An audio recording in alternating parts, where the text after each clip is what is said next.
Everyone, Matthew here, back at it again. Article. HHS doctor says he was removed from post after disagreeing with White House over coronavirus response. The doctor who oversaw the agency charged with research into countering the coronavirus said Wednesday that he was dismissed after resisting efforts by the Trump administration to expand the availability of an anti-malarial drug pushed by President Trump. According to him, this was in response to his call for the federal government to invest the billions of dollars allocated by Congress to address the COVID-19 pandemic into safe and scientifically vetted solutions and not in drugs, vaccines, and other technologies that lack scientific merit. At this point in time, the most that can be said about hydroxychloroquine is that it is not effective. It's already a tested drug approved by the FDA.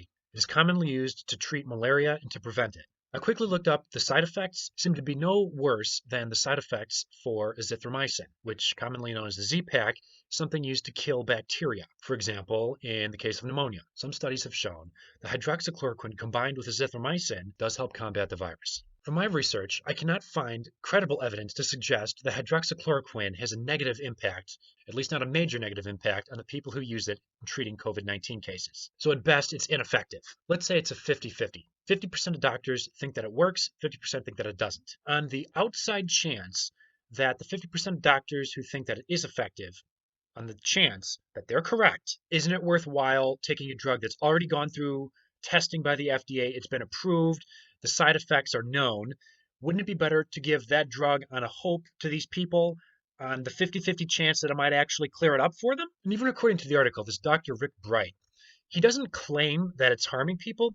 He's claimed that Trump thinks it's a panacea and that it'll clear COVID-19 for a fact. First of all, President Trump has never said that. He offered it as a hope. Is it that bad to raise people's hopes? And they may be correct. There's a 50-50 chance they may be founded, just to give these people a little bit of hope. This guy was actively campaigning against it in his position of authority on the sole basis that it has not yet been proven to be effective.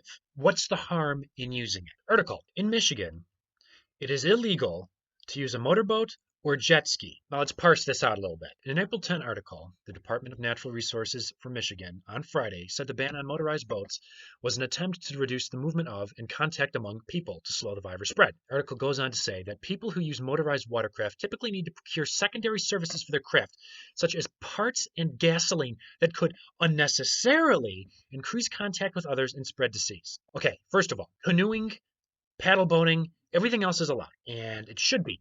Even with these ridiculous guidelines, those do not violate them. When you're boating, you stay at least 6 feet away from people, right? The pretext they used to explain why they're doing this, why they're making these inroads on people's freedom, is because they might have to buy gasoline. They might have to go to gas stations where other people are.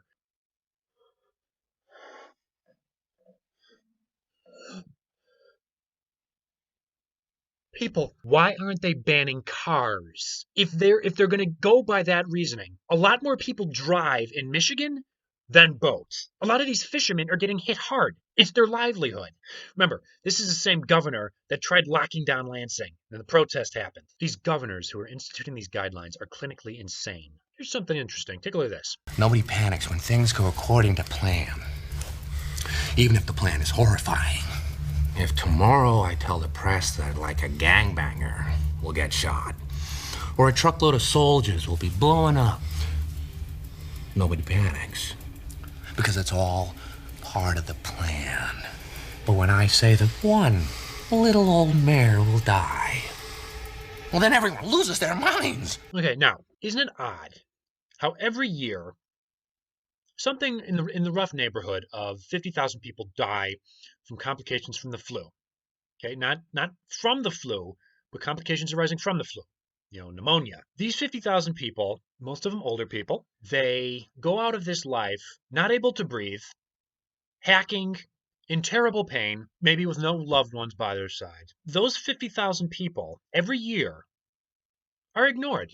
The media does not pay any attention to them. It's accepted as normal, okay? That's part of the plan in this little example. Now, some brilliant person identifies a new virus in China, gives it a name, coronavirus. It's not some esoteric, complicated name, something everybody recognizes, and says that they found a new virus, okay? The same type of person, exactly the same demographic of person, little old lady, an 85-year-old lady, Christian goes to church every Sunday, has a history of asthma, and she goes into the ER with the coronavirus, gets put on a ventilator, newspapermen take all sorts of pictures about her, and she dies. She's 85. Everyone loses their minds. This coronavirus thing has yet to kill in the United States the same number of people that the flu kills every single year. And the economy shut down. Why? Why is this coronavirus such a huge deal? Okay, so why am I still making these videos?